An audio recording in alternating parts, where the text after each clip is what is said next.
Hello everybody and welcome back to the channel. Today I am in a little bit of a different setup. I just got back from a weekend away and it was very hectic and trying to get the kids and everything ready for tomorrow to go back to school and back to work. I didn't have a lot of time, but I thought that I would pop on because there were a couple of things that I wanted to get done before the week began. So excuse the very minimal setup and very hectic look. I feel like I don't know where my head is or any of my thoughts today, but I wanted to pop on and make a video because I have a very busy couple of days coming up at work and I honestly don't know where I'm going to find the time to film or do anything like that for the next few days. And there were a couple of things that I wanted to do. So first of all, I wanted to say thank you to everybody because over the weekend, or I think on Friday, I hit 500 subscribers, which totally blows my mind. I know that is probably a really cliche thing to say, but I started this channel because I had moved to a new town, had lost kind of my bookish connections from my previous town, and had really started to connect back into reading adult fantasy, which is something that I feel like I owe to BookTube because it's BookTube that got me back into reading fantasy and helped me discover so many amazing modern fantasy novels. And I'm just really, really happy and really thankful that so many people have joined in and have been watching along as I piece my way through putting up some reviews, talking a lot about books, and just generally babbling and being happy that it all comes out sounding somewhat coherent. So thank you so much for being here, for watching, for talking, or just watching from the background. I appreciate each and every one of you. And obviously a big thank you to Philip, Chase, and to Patrick, Leo, both of whom were so very kind and gave a shout out to the channel and to whom I think I owe the vast majority of these subscribers. So if you subscribed because of one of those wonderful booktubers, then I'm really grateful that you're here and I hope that you are enjoying the channel. Because I am so very grateful about everyone being here, then I wanted to host a giveaway. So if you would like to enter the giveaway, then feel free to just comment on this video, leave one of the little book stack emojis. I will paste one into the description in case you don't have the emoji keyboard or you're using your laptop or something, so that you have it there available and you can just copy and paste it into the comments.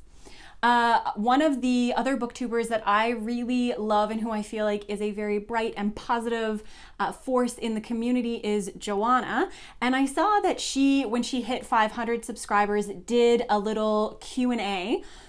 So I will definitely extend that invitation. If anybody has any questions that they would like to ask, anything that they're curious about or they would like to know, then feel free to leave them in the comments of this video. And if people are interested, then I will certainly do a question and answer video sometime in the future, like either this week or next week, if there are enough people who have questions to ask. If not, I can certainly thread those questions into future videos, but no pressure. But if there's anything that you've been wanting to ask or interested in, then feel free to leave a question and I would be very happy to answer.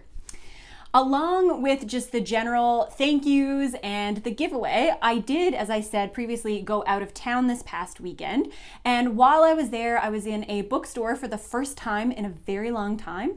And I did buy some books. And I'm obviously going to be talking about these books coming up on the channel. So I was going to do a little mini book haul and just share with you guys the books that I had picked up and why I'm interested in reading them.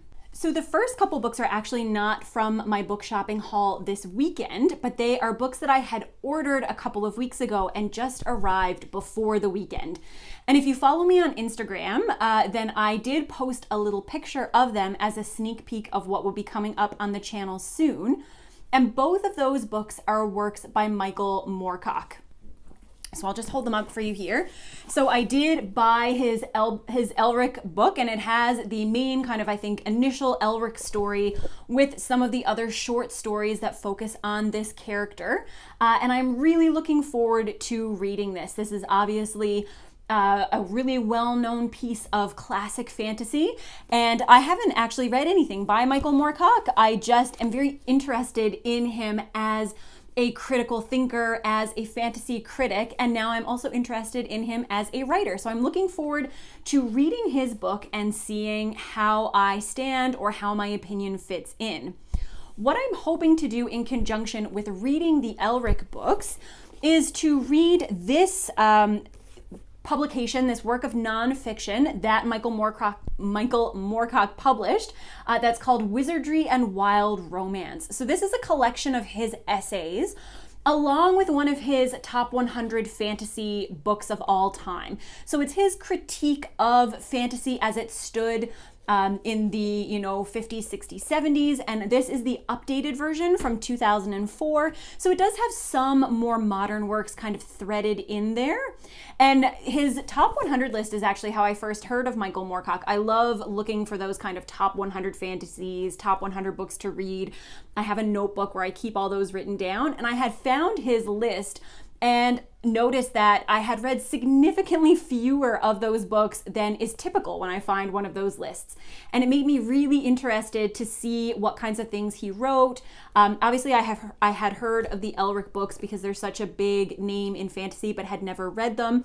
So really interested in reading both of these and then putting together a video to talk about my thoughts about both his critique of fantasy and his written fantasy. So we'll get into the book haul from the bookstore, and the first books that I picked up were a couple of Stephen King books that I haven't read. So if you have watched my introductory video to the channel, then you would know that I really love Stephen King. He is my favorite author of all time, but there is a significant portion of his catalog that I have not read. Because despite the fact that I really love Stephen King, I don't really like horror, or it takes a lot to get me into horror. I'm always willing to read it, but it definitely has to have fantasy elements and not be too scary. So I picked up two of the Stephen King books that I have not read before and don't have in my own personal library. And they are Firestarter, which I think is one that definitely tends more towards that kind of dystopian or fantasy element. I believe it's about a young girl who can manipulate fire. I haven't actually read a whole lot about it. I didn't even read the back when I was in the store. I just knew that it was a Stephen King book that I hadn't read. And I think I've heard Mike from Mike's Book Reviews talk about this one and talk about enjoying it, or maybe it being similar to Stranger Things. Again, don't quote me on that. I think I can just remember him saying that from a past video. And then I also picked up Cycle of the Werewolf, which is a really short one. So I thought that it would be really easy to toss that in amongst some other kind of bigger books that I'm reading in a certain month. The next book that I picked up is called Brother Red by Adrian Selby. So this is a recent release and a standalone fantasy. And those are basically the two reasons that I picked it up. I'm trying to read a collection of 2021 releases so that about halfway through the year I can put together a little video about the new releases for the year and kind of give them a recommendation, or maybe give people some idea of what books they reminded me of, or if your tastes lie in a certain direction, which 2021 releases will be worth your time. And this one is a standalone, which makes it very appealing. I know that Adrian Selby's books tend toward grim, dark fantasy, and I do sometimes struggle with that depending on how dark they are, but there are tons of works of grimdark that I also really like. So I'm looking forward to reading this one. Again, I don't know a whole lot about what happens in the book, but I am looking forward to reading it soon. I'm hoping that maybe I'll read this one next month and be able to chat about it with everybody here.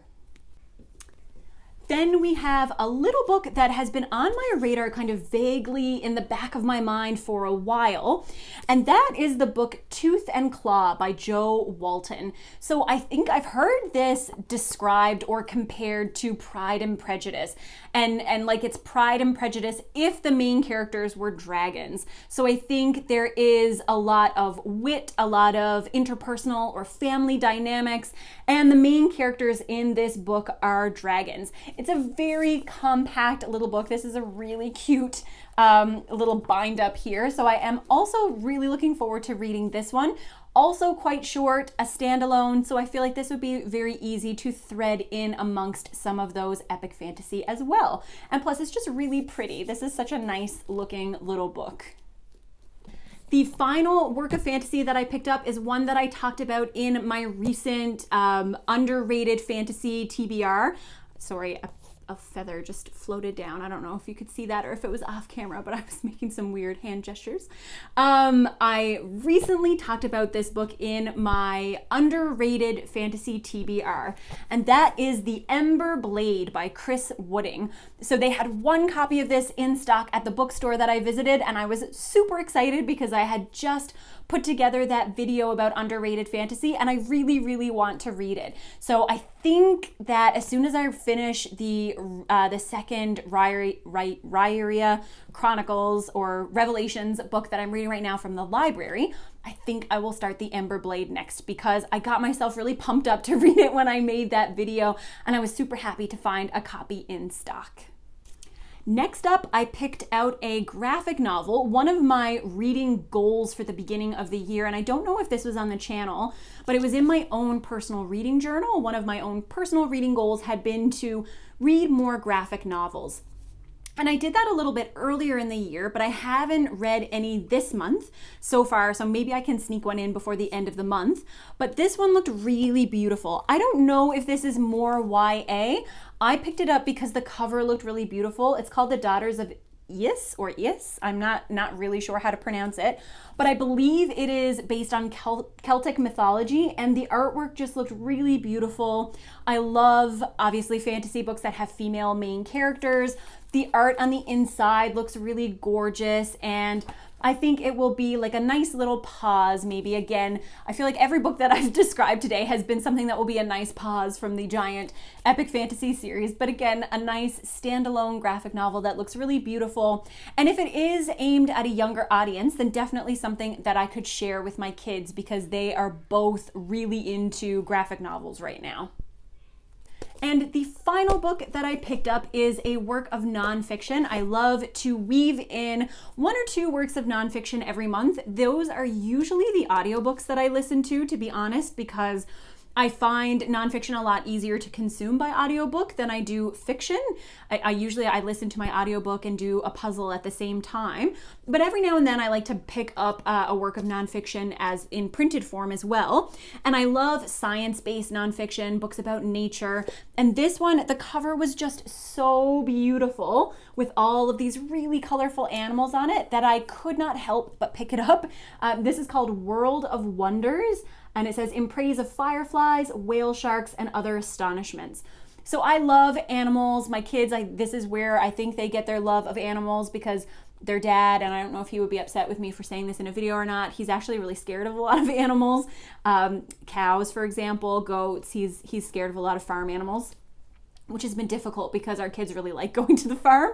But I really love animals. Reading about nature, reading about animals puts me in a really good mood. It makes me feel really happy. And I love nonfiction that is based around those topics. So really looking forward to reading this one. And it's just really pretty. Like, this is a very pretty cover. This is something that I would be happy to display. And I may in fact display, because I also think it looks very spring-like. So I think I might stick it up on my bookshelves in the living room, because I do have a little bit of empty space there. So maybe this one will make the cut to go out there. But anyway, those are all of the books that I picked up on this little mini book haul. I can hear my kids' voices getting progressively louder, so I'm almost certain that one of them will burst into my room in a couple of seconds. But just to clue up this video, I just wanted to say thank you again to everybody who has subscribed, everyone who takes the time to chat or even watch my videos. I'm so grateful to have you all here. Please comment with one of those little book emojis if you would like to enter the giveaway. And the giveaway, if I didn't say, which I don't think I actually did, I will just buy someone a book off of their Amazon wish list. So if you have an Amazon wish list, then I will select one of a reasonable price and send that to you. And if you have any questions that you would like to ask, I am happy to put together a question and answer video. So please leave them below. And I hope that you all have a great week, and I will see you with another video soon. Bye.